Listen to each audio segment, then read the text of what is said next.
Just a Dream by Chris Van Allsburg.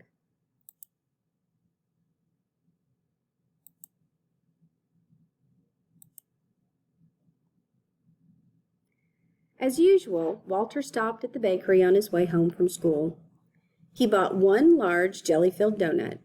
He took the pastry from its bag, eating quickly as he walked along. He licked the red jelly from his fingers.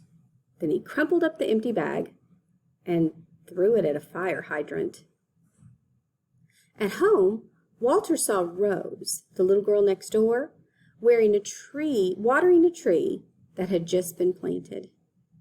"It's my birthday present," she said proudly. Walter couldn't understand why anyone would want a tree for a present. His own birthday was just a few days away. "And I'm not getting some dumb plant," he told Rose. After dinner, Walter took out the trash. 3 cans stood next to the garage. One was for bottles, one was for cans, and one was for everything else. As usual, Walter dumped everything into one can. He was too busy to sort through garbage, especially when there was something good on television. The show that Walter was so eager to watch was about a boy who lived in the future. The boy flew around in a tiny airplane that he parked on the roof of his house. He had a robot and a small machine that could make any kind of food with the push of a button.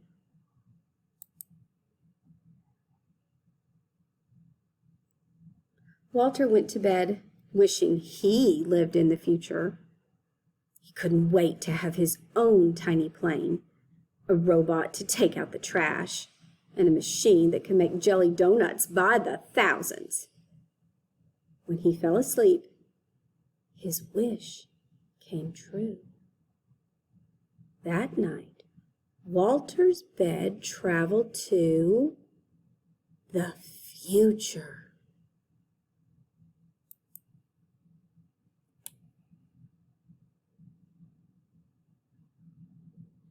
Oh my goodness.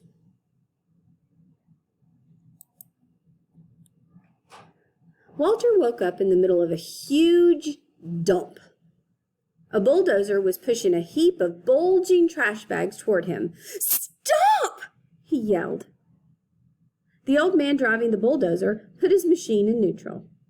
"Oh, sorry," he said. "Didn't see you." Walter looked at the distant mountains of trash and saw half-buried houses. "Do people live here?" he asked. "Not anymore," answered the man.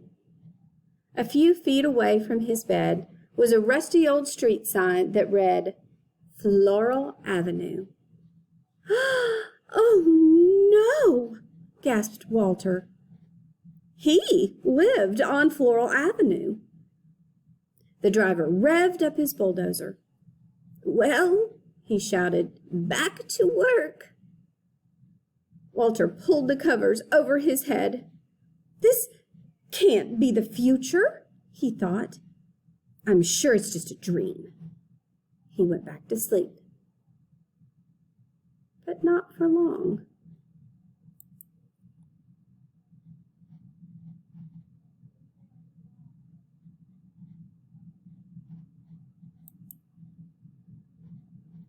Walter peered over the edge of his bed, which was caught in the branches of a tall tree. Down below, he could see 2 men carrying a large saw. "Hello!" Walter yelled out. "Hello to you!" they shouted back. "You aren't going to cut down this tree, are you?" Walter asked. But the woodcutters didn't answer. They took off their jackets, rolled up their sleeves, and got to work. Back and forth they pushed the saw, slicing through the trunk of Walter's tree. "You must need this tree for something important," Walter called down. "Oh, yes," they said. "Very important." Then Walter noticed lettering on the woodcutters' jackets.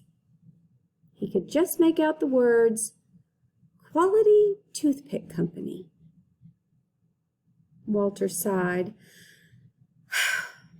and slid back under the blankets until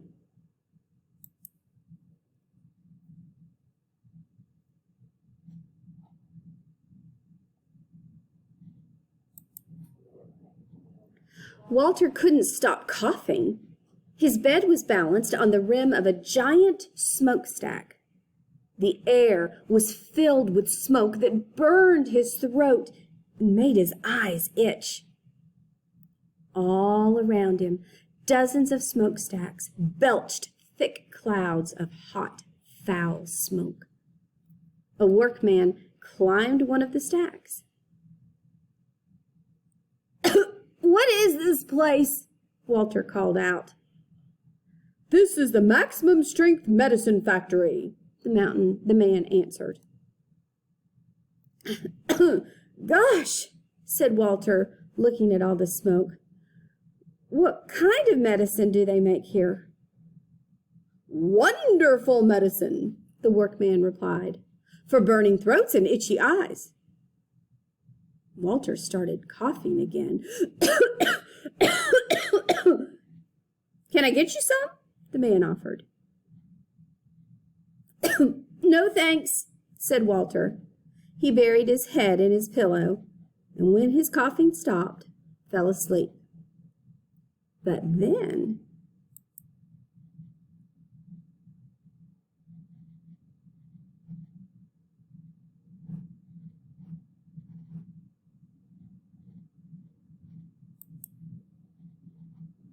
snowflakes fell on Walter.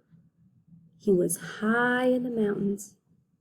A group of people wearing snowshoes and long fur coats hiked past his bed. "Where are you going?" Walter asked. "To the hotel," one of them replied.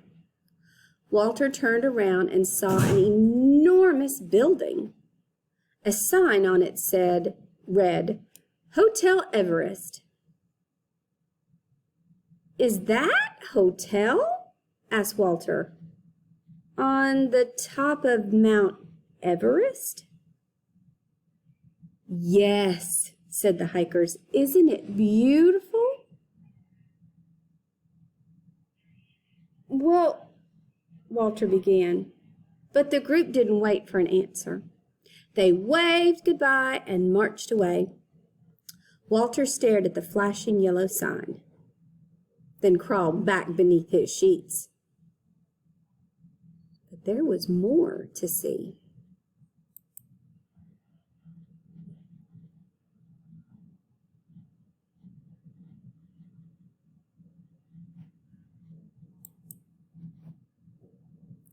Walter's hand was wet and cold. When he opened his eyes, he found himself floating on the open sea, drifting toward a fishing boat. The men on the boat were laughing and dancing. "Ship ahoy!" Walter shouted. The fishermen waved to him. "What's the celebration for?" he asked. "We've just caught a fish!" One of them yelled back. "Our second one this week!" They held up their small fish for Walter to see. "Aren't you supposed to throw the little ones back?" Walter asked. The fishermen didn't hear him. They were busy singing and dancing. Walter turned away. Soon the rocking of the bed put him to sleep, but only for a moment.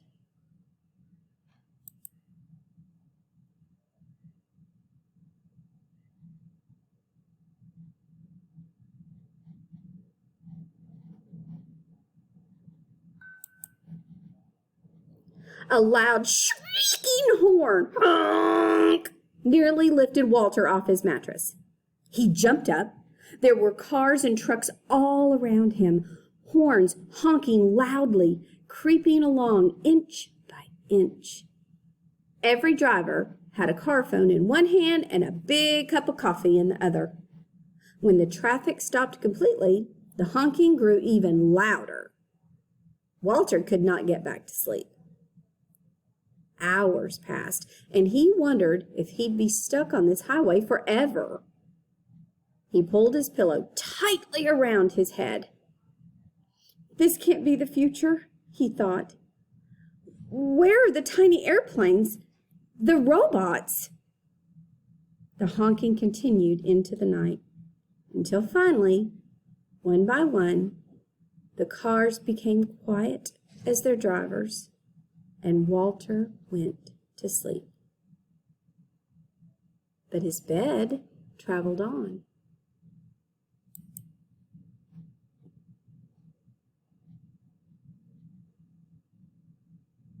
Oh my goodness, where do you think he is now?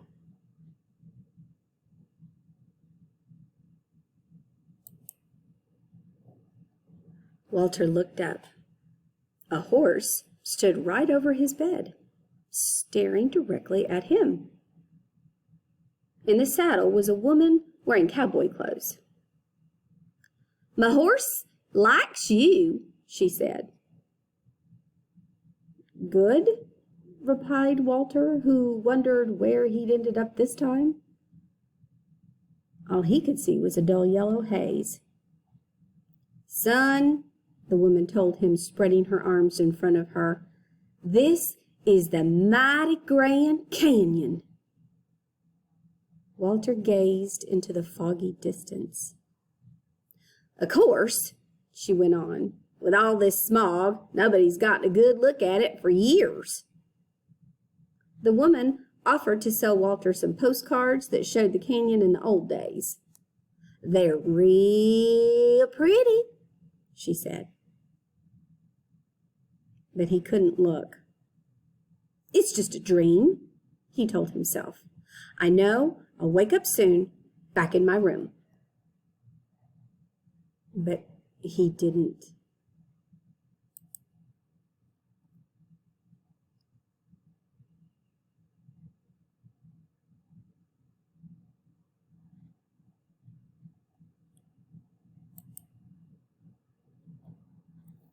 Walter looked out from under his sheets. His bed was flying through the night sky.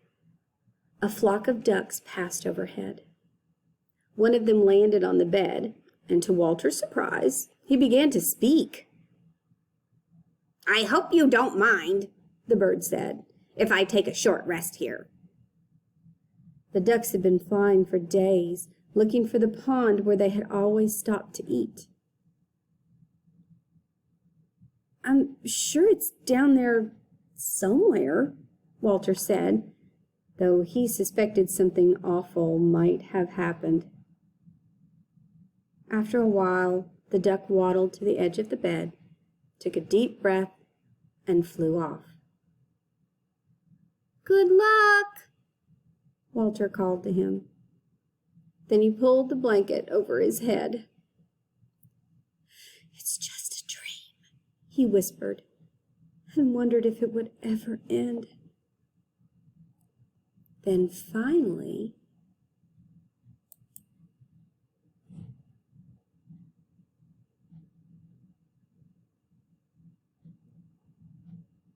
Walter's bed returned to the present. He was safe in his room again. But he felt terrible. The future he'd seen was not what he'd expected. Robots and little airplanes didn't seem very important now. He looked out his window at the trees and the lawns in the early morning light. Then he jumped out of bed. He ran outside and down the block, still in his pajamas. He found the empty jelly donut bag he'd thrown at the fire hydrant the day before. Then Walter went back home, and before the sun came up, sorted all the trash in the garbage.